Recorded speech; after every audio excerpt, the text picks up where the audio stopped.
Practical steps for journaling to identifying self-belief. 1. Set aside dedicated time. Choose a consistent time each day or week for your journaling practice. Create a quiet and comfortable space to write. 2. Start a prompt. If you are unsure where to begin, start with prompts. Here are some examples. What is a recent situation that made me feel uncomfortable, anxious, and more insecure? What thought came up when I faced the situation? Have I encountered similar situation in the past? How did I react to it then? What are my deepest fears or insecurities? 3.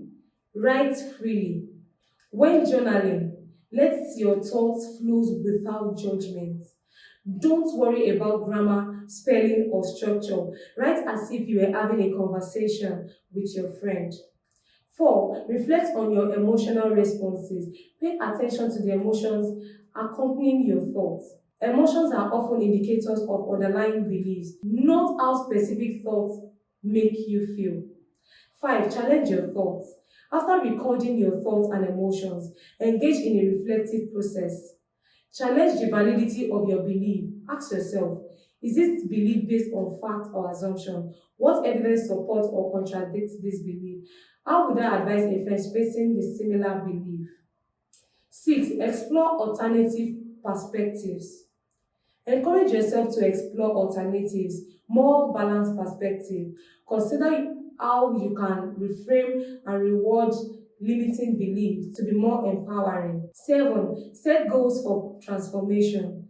As you identify limiting belief, set goals for transforming them. Define specific actions or practice that can help you replace this belief to be more constructive. In conclusion, through the consistent practice of journaling for self-awareness, you can gain invaluable insights into your limiting belief, dismantle them, and create a foundation for enhanced self-confidence and personal growth.